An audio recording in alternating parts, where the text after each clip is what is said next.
PIB cresceu 1,2% no segundo trimestre deste ano e veio acima do esperado. O PIB é estimulado pela volta de serviços no Brasil, segundo o IBGE. O Produto Interno Bruto cresceu 1,2% no segundo trimestre de 2022 em relação aos 3 meses anteriores. Esse é o quarto resultado positivo em sequência do indicador, segundo os dados do IBGE. A variação ficou acima das expectativas do mercado financeiro. Analistas consultados pela agência Bloomberg, por exemplo, estavam projetando aí que o PIB poderia ter um crescimento abaixo de 1%, 0,9%, e ele veio com 1,2%. Lembrando que o PIB mede a produção de bens e serviços no país a cada trimestre. O avanço do indicador normalmente é utilizado e chamado, como crescimento econômico, ou seja, a gente fala assim, o Brasil cresceu 1,2%. E esse novo resultado fez o PIB avançar 2,5% no primeiro semestre do ano. A gente fechando o primeiro semestre do ano, 2,5%. E a atividade econômica do país ficou 3% acima do nível pré-pandemia, que foi o quarto trimestre de 2019. E também atingiu o segundo patamar mais alto da série, atrás apenas do alcançado no primeiro trimestre de 2014. E está 0,3% abaixo do recorde. Importante a gente ver a repercussão política de tudo isso. É claro que o governo Bolsonaro comemora politicamente as respostas econômicas do país são exploradas, né? O filho do presidente, que é um dos coordenadores da campanha dele, Flávio Bolsonaro, diz: Bolsonaro não deixou nem a pandemia, nem a guerra na Ucrânia paralisarem o Brasil. São 4 períodos seguidos de crescimento econômico. Alta de 1,2% no trimestre e crescimento de 3,2% frente a 2021. Aqui não tem mais aqui não tem mais nem meio mas com Bolsonaro o PIB no Brasil só está subindo. O PIB no Brasil só está subindo.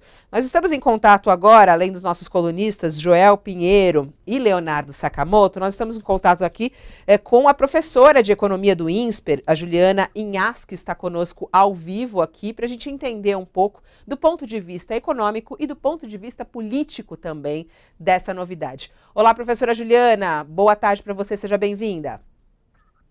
Oi, Fabíola, boa tarde a você, ao Leonardo, ao Joel e a todo mundo que está assistindo o All News. Todas as quintas-feiras temos essa dupla aqui, Leonardo Sakamoto e Joel Pinheiro. Olá, Sakamoto, boa tarde para você. Boa tarde, Fabíola, boa tarde, Joel, seja bem-vinda, professora. O Joel Pinheiro também comigo. Olá, Joel, boa tarde. Olá a todos, sempre um prazer. Vamos lá, professora, começo contigo, porque o presidente Jair Bolsonaro, no debate de domingo, falou: a economia brasileira está bombando. E muitos dos seus apoiadores estão falando isso nas redes sociais. E agora falando, olha, tá vendo? Aí, ó, o crescimento. 4º crescimento consecutivo. A economia brasileira está bombando, professora? Que a gente tem que tomar bastante cuidado com esse tipo de qualificação da economia brasileira hoje, né, Fabíola? A gente tem, de fato, uma economia que tem se recuperado. Essa recuperação é uma recuperação evidente, a gente vê pelos indicadores uma redução da taxa de desemprego, agora a gente vê o crescimento do PIB, que é considerável, sem dúvida, mas a gente também tem que tomar bastante cuidado e ter muita cautela, né, com esse grande otimismo que esses números podem trazer, porque primeiro a gente sabe que a nossa base de comparação, olhando para 2021, olhando para 2020 também, é bem ruim, então esse já é um fator que faz com que naturalmente qualquer tipo de crescimento pareça muito maior. E, além disso, a gente também não pode esquecer que durante esse ano de 2022, a gente teve várias medidas que fizeram com que essa economia também fosse bem impulsionada, mas são elementos que muito provavelmente não continuam daqui para frente. A gente não tem, seja espaço fiscal, seja espaço político, para que muitas das medidas que foram tomadas nesse ano e que geraram, né, boa parte desse resultado positivo, consigam permanecer durante o ano de 2023.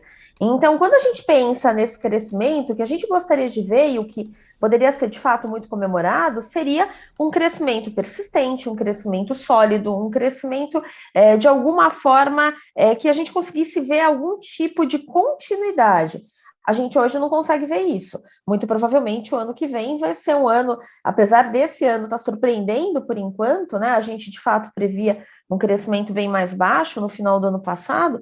A gente pode ver esse efeito que a gente não quer ver de uma economia de novo pequena, de uma economia crescendo pouco no ano de 2023, porque muito provavelmente muitas das coisas que foram feitas agora não vão conseguir persistir a partir de então.